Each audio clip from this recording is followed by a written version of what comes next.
విహారీ లక్ష్మి ఉంగరం చూసి ఒక్కసారిగా షాక్ అయిపోతాడు. వెంటనే ఆ ఉంగరాన్ని తీసుకొని సేట్ దగ్గరికి తీసుకొని వెళ్తాడు. ఈ ఉంగరం ఎవరి పేరు మీద తీసుకున్నారో, ఎక్కడ తీసుకున్నారో తెలుసుకో అని చెప్పేసి ఆ సేటుకి ఇచ్చేసరికి ఆ సేటు దాని మీద నెంబర్ చూస్తాడు. ఇది తెలుసుకోవచ్చు బాబా అని చెప్పేసి వెంటనే విహారీ చేతికి ఇచ్చిన తర్వాత అతను తెలుసుకుంటాడు. అది విహారీ పేరు మీద అని చెప్పేసరికి విహారీ ఒక్కసారి షాక్ అయిపోతాడు. ఇదిలాగా ఉండగా హర్షను ఇక సిరిని ముగ్గురిని కలిసి ఆ రౌడీలు తరుముతూ ఉంటారు. వాళ్ళని ఎలాగైనా డైవర్ట్ చేయాలని చెప్పేసి విధంగా అన్న తర్వాత ఎలాగా నువ్వు అటువైపు వెళ్ళని చెప్పేసి హర్షకు చెప్తుంది సిరి. ఈలోపు వెంటనే ఇక సిరి ఎక్కడి నుంచి తప్పించుకోవాలో అర్థం కాదు. అదే సమయానికి విహారీ అక్కడ కారు అంతకు ముందే ఆపుతాడు కదా, అక్కడ ఆపేసరికి వెంటనే ఆ రౌడీలు ఇటువైపుగానే వస్తూ ఉంటారు. ఒకవేళ సిరిని చూస్తారని చెప్పేసి వెంటనే సిరి విహారీ కారులో డిక్కీలో కూర్చుంటుంది.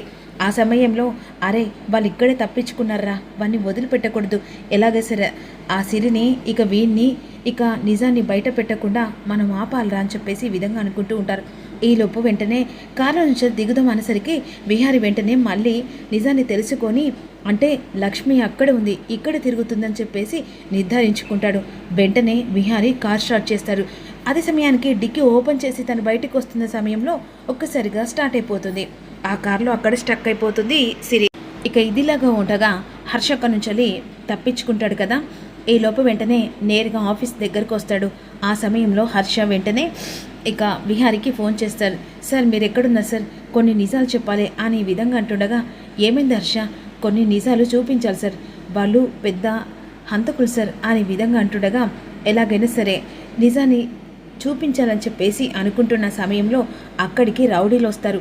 అక్కడికి ఎందుకు రౌడీలు వస్తారంటే శకుంతల ఖచ్చితంగా ఇక సార్కి చూపించడానికి వీడియో తీశాడు కదరా, వాడు ఆఫీస్ లోపల అడుగు పెట్ట ముందుకే వాడిని ఎలాగైనా పట్టుకుంటారా అని చెప్పేసి రౌడీలకు శకుంతల చెప్తుంది. వెంటనే ఆఫీస్ దగ్గరికి ఇక హర్షను చూస్తారు.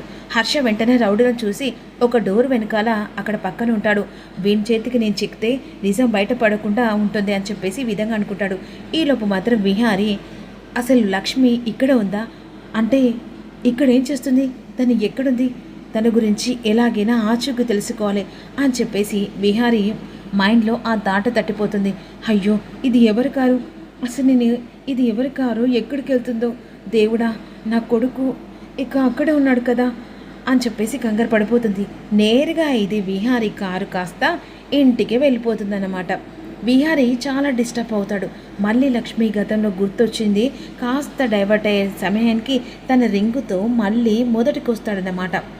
చాలా మెంటల్గా అప్సెట్ అయిపోతాడు. ఈలోపు వెంటనే కారు అక్కడ ఆపేస్తాడు. ఇక అదే సమయానికి పండు చెట్లకు వాటర్ కొడుతూ ఉంటాడనమాట. వెంటనే అక్కడ కారు ఆపేసేసరికి అదిగో కారు ఆపేసాడు కదా, అయితే ఈ కారులో నుంచి దిగేస్తే సరిపోతుంది అని చెప్పేసి వెంటనే సిరి డోర్ ఓపెన్ చేస్తుంది. ఇటువైపున పండు చెట్లకు వాటర్ కొడుతూ ఉంటారు. ఇక ఆ సమయానికి డోర్ ఓపెన్ చేసి అలా బయటికి వచ్చేసరికి వెంటనే అది చూసరికి పండును చూసి ఒక్కసారిగా లక్ష్మి షాక్ అయిపోతుంది. ఇదేంటి, ఇది ఎవరిల్లు, పండు ఇక్కడున్నాడేంటి, అసలు అన్నీ ఇక్కడ ఉండడం ఏంటి అని చెప్పేసి వెంటనే పండు చెట్లకు వాటర్ కొడుతుండగా ఈలోపు వెంటనే సిరి పాప వచ్చేస్తుంది. మామయ్య అని చెప్పేసి, ఏంటి చిత్త తల్లి, ఏం లేదు మామయ్య, ఈరోజు స్కూల్కి వెళ్దామని చెప్పేసి అనుకున్నాం కదా, నువ్వు నాతో పాటుగా వస్తావా, మార్కెట్ దాకా వెళ్దామన్నావు కదా, ఓ సరే అమ్మా అని చెప్పేసి ఈ విధంగా అనుకుంటారు. సిరి అంటే అంటే సహస్రమ్మ వాళ్ళ కూతురా, పండు ఇక్కడ ఉన్నాడంటే అంటే అందరు కలిసి ఇక్కడ ఉంటున్నారా అని చెప్పేసి వెంటనే కిటికీ దగ్గరికి లక్ష్మి వెళ్ళిపోతుంది. కిటికీ దగ్గర నుంచి అలా కొంగు కప్పుకొని చూస్తూ ఉంటుంది. అక్కడ బెడ్ మీద ఒక బుక్ పట్టుకొని చదువుతూ ఉంటుంది.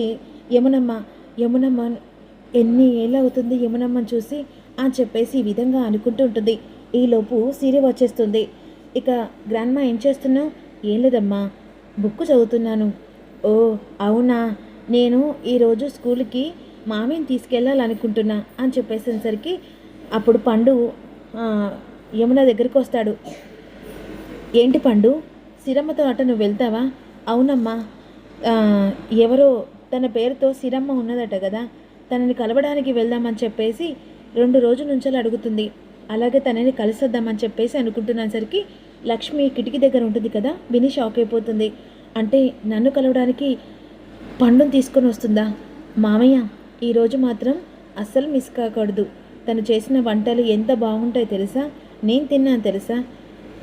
సరేరా, నువ్వు వెళ్తా అని చెప్పేసి అనుకుంటున్నావు కదా, సిరిని కూడా తీసుకొని వెళ్ళు అని చెప్పేసి ఈ విధంగా అంటాడు. ఈలోపు మాత్రం విహారీ ఇక లోపలికి వచ్చేస్తాడు కదా, చాలా డిస్టర్బ్గా ఉంటాడు. అవును, విహారీ వచ్చాడా పండు? వచ్చాడమ్మా అని చెప్పేసి సరే అని చెప్పేసి విహారీ దగ్గరికి యమున వెళ్ళిపోతుంది. అప్పుడు విహారీ తాగుకు ఎంత దూరంగా ఉన్నాడో మళ్ళీ లక్ష్మి జ్ఞాపకాలతో మళ్ళీ దగ్గర అవుతాడు. వెంటనే తన కబోర్డ్లో డ్రింక్ ఉంటుంది కదా, ఆ డ్రింక్ తీసుకొని కూర్చుంటాడు. ఆ సమయంలో యమున గదిలోకి వెళ్తుంది. కాస్త ఒక కిటికీ దాటితే విహారీ గది అన్నమాట. ఆ గది దగ్గరికి లక్ష్మి వస్తుంది. ఏంట్రా, మళ్ళీ పిచ్చి పని చేస్తున్నావా? లేదమ్మా, నువ్వు మారావని చెప్పేసి ఇన్నేళ్ళ తర్వాత అనుకున్నాను. మళ్ళీ ఏం చేస్తున్నావురా? మళ్ళీ తాగుడుకు? లేదమ్మా, తాగుడు అయ్యేలా అలా చేస్తుంది. ఎవర్రా అని చెప్పేసి ఆ ఉంగరం చేతికిస్తాడు. ఈ ఉంగరం ఎవరిదా? ఎవరైతే మనని నమ్మించి మోసం చేసి ఇక్కడి నుంచి వెళ్ళిపోయిందో తనది, అంటే లక్ష్మిది అని చెప్పేసేసరికి వెంటనే తన చేతికున్న రింగు చూసుకుంటుంది. అదేంటి, నా రింగు లేదా అని చెప్పేసి అనుకుంటుంది. తన రింగు నీకెక్కడిదిరా? అసలు ఇక్కడ దొరకడం ఏంటి? తను ఎక్కడో లేదమ్మా, ఇక్కడే ఉంది. ఏమంటున్నావురా విహారీ? అసలు తను ఇక్కడ ఉండడం ఏంటి నాకు అర్థం కావట్లేదు. అవునమ్మా, తను ఇక్కడే ఉంది. ఇక్కడ అంటే ఎక్కడ అని చెప్పేసి ఏం ఆలోచిస్తాంరా అని యమున అంటుంది. తను నన్ను నమ్మించి మోసం చేసిందమ్మా. నేను ఎంతలా ప్రేమించాను తెలుసా? అందరినీ ఎదురించి హ్యాపీగా సంతోషంగా ఉండాలనుకున్నా. కానీ నాకు మాత్రం విడాకుల నోటీస్ పంపించింది. నా జీవితం మీద ఒక దెబ్బ కొట్టిపోయింది. చెరగని ఒక మాయ మర్మంలాగా చేసిపోయిందమ్మా అని అంటుండగా వెంటనే లక్ష్మి మాటలు విని, నేను విడాకులు ఇవ్వడం ఏంటి? అసలు విడాకుల పేపర్ నేనెందుకు పంపించాను? విహారీ బాబు అందుకే నన్ను అపార్థం చేసుకొని ఇన్ని మాటలు మాట్లాడుతున్నారా? విహారీ, అసలు లక్ష్మి ఎలాంటి పరిస్థితుల్లో నీకు విడాకులు ఇచ్చిందో, అసలు అది నిజమో అబద్ధమో తెలియకుండా నువ్వు ఇలా అన్నీ లేనిపోని నిందలు లక్ష్మి మీద వెయ్యకురా. చాలామంది లక్ష్మి అంటే పడదు కదా, ఆ ఉద్దేశించైనా కూడా ఆలోచించాలి కదా. నువ్వు అలా అనుకుంటున్నావమ్మా. లక్ష్మికి నాకు పెళ్ళైన విషయం ఎవరికి తెలుసు? నీకు నాకు తప్ప. అలాంటిది లక్ష్మికి విడాకులు ఇవ్వాలని చెప్పేసి ఎవరు అనుకుంటారు? ఇదంతా లక్ష్మి చేసిన నాటకమమ్మా. నా దగ్గర నుంచి దూరంగా ఉండడానికి, శాశ్వతంగా దూరం కావడానికి నాకు విడాకులు ఇచ్చి నన్ను దూరం పెట్టింది.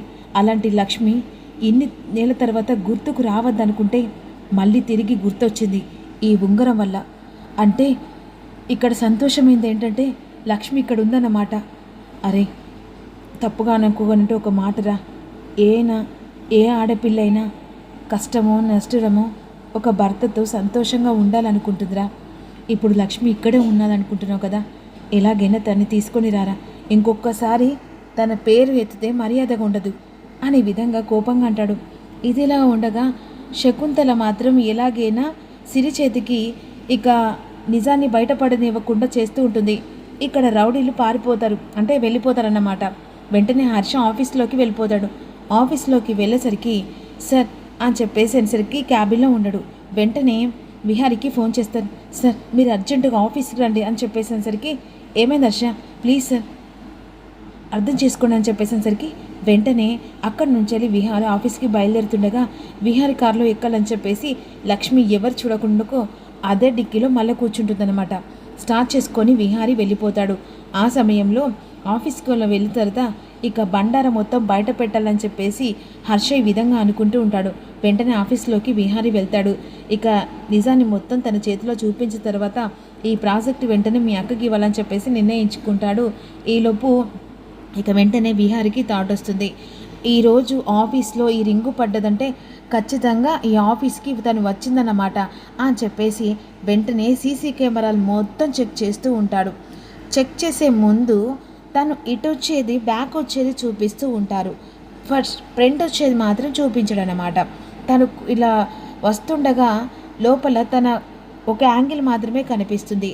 కానీ కాస్త జూమ్ చేస్తే లక్ష్మి అని చెప్పేసి కన్ఫర్మ్గా ఇక్కడ మనకి కనిపిస్తూ ఉంటుంది. మరి దీన్ని మళ్ళీ రిపీట్గా ఏదైనా కథ చిత్రయిస్తాడనేది అప్కమింగ్లో తెలుసుకుందాం.